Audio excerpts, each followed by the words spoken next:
Lalu dia mula bercerita, Ustazah, 3 kali dalam tempoh saya nikah, saya keguguran sebab kena pijak perut, kena dera oleh suami. Dan kali pertama saya kena pijak, masa tu saya mengandung 4 bulan, 5 bulan macam tu, kena sepak, kena pijak. Saya keguguran, saya pergi buat report polis masa tu dan saya masuk hospital. Saya masa tu viral satu Malaysia. Kalau pernah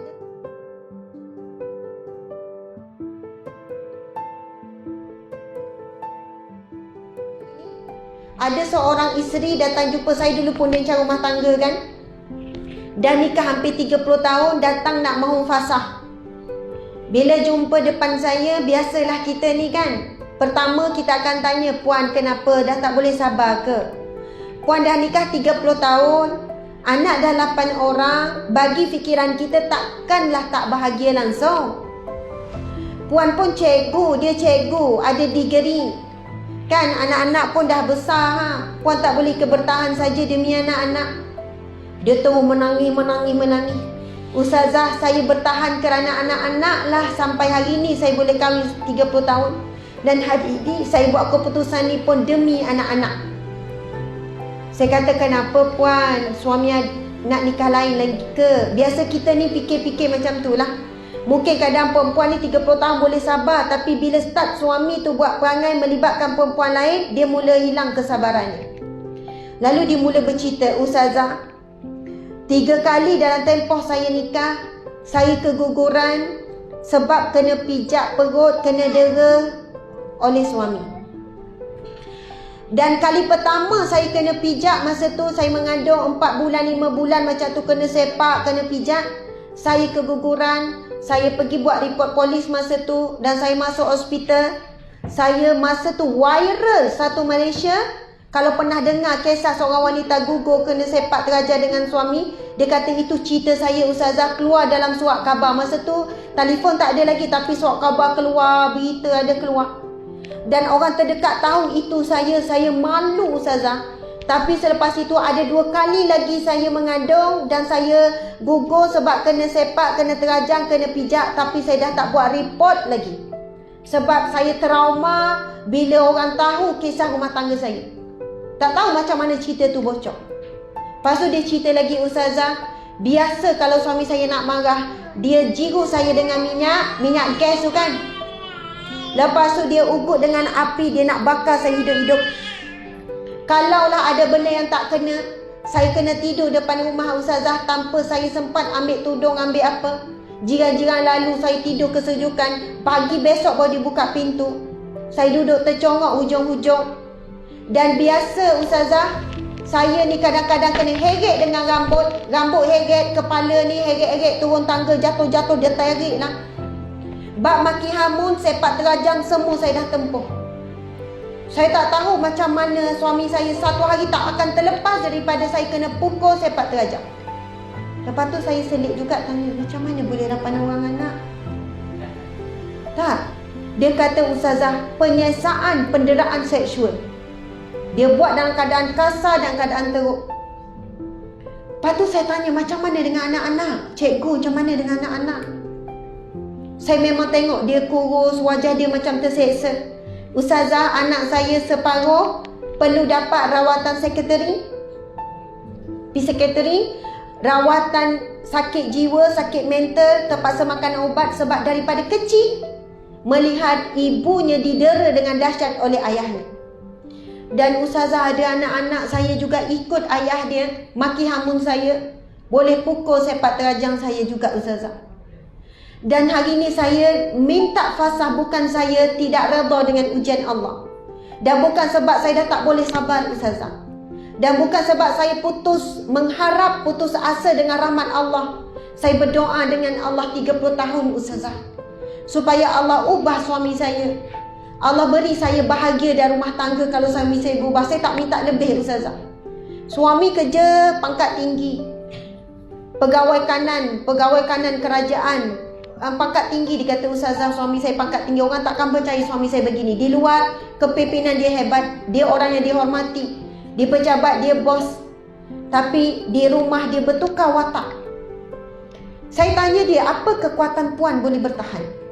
Dia kata kekuatan saya yang pertama, saya tahu suami saya juga mangsa dera oleh ibu ayah dia daripada kecil. Bila saya fikir macam tu, mungkin dia perlukan masa lagi. Suami ni mangsa dera, ibu bapa suka pukul, sepak terajang, macam-macam buat. Dan dia ada mental torture tu dia lepaskan pada isteri. Kemudian yang kedua, Ustazah, kekuatan saya adalah solat. Kekuatan kedua adalah Al-Quran. Tu je. Masya Allah, saya mengadu pada Allah. Lepas tu dia terkeluar perkataan depan saya, Ustazah, sia-sia kan 30 tahun saya tunggu suami saya tak berubah. Sia-sia kan Ustazah. Masa tu kan saya pegang tangannya. Ini cerita dalam 10 tahun yang lepas, tapi saya ingat cerita ni sebab dahsyat. Dan cerita dia semua ada bukti. Bukan dia reka-reka. Sebab ada banyak sangat report-report doktor bila dia kena pukul teruk, dia terpaksa rawatan ni, dia rosak sana, rosak sini, semua ada. Tapi dia tak buat report polis sebab dia takut. Subhanallah. Lepas tu saya kata, Puan, 30 tahun Puan menunggu suami berubah dan Puan melalui tempoh perkahwinan begini, tak ada yang sia-sia. Walaupun orang kata buat apa dah 30 tahun, hadap je lah. Saya kata tak sia-sia. Puan mengumpul pahala sabar sebanyak 30 tahun.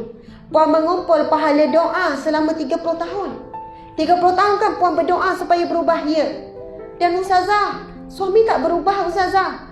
Tak sia-sia doa itu, mukhul ibadah. Nabi kata doa adalah kepala kepada ibadah. Kalaulah Puan baru berdoa 2 hari Allah terus makbul, 2 hari je lah pahala berdoa. Tapi Puan berdoa 30 tahun. Doa 30 tahun itu akan diberi ganjaran oleh Allah. Walaupun ganjarannya bukan dengan cara Allah tunaikan di dunia, tapi Allah akan tunaikan di syurga.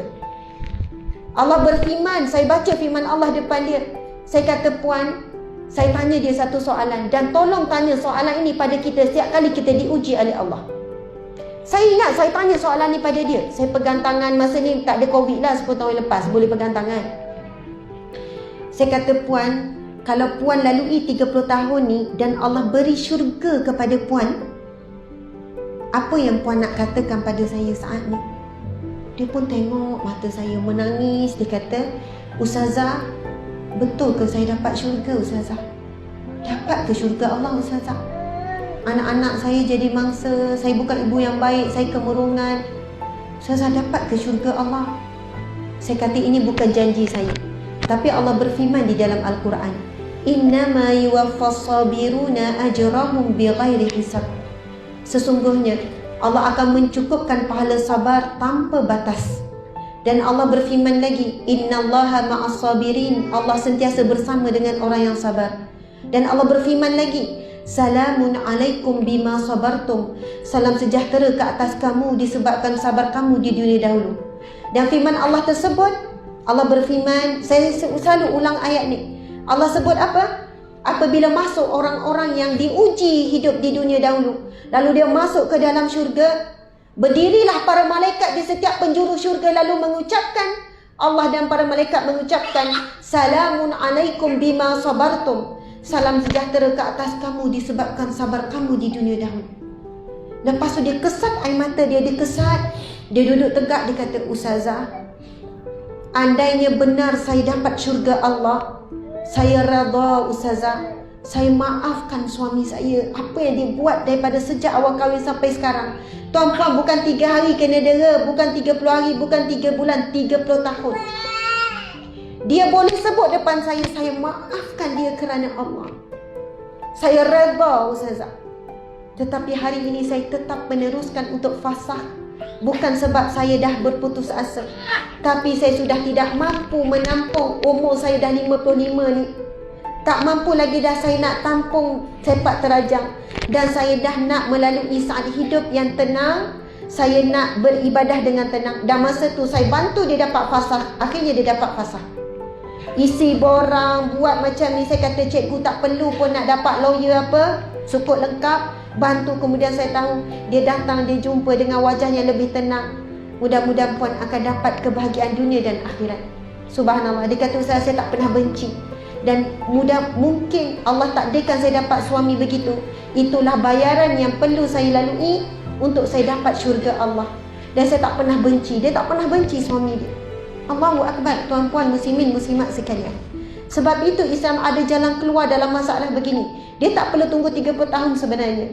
Kalau 10 tahun, 5 tahun dah kena dera, dia dah boleh buat pilihan begitu. Tapi itulah perjalanan hidup yang Allah takdirkan untuknya. Masya Allah.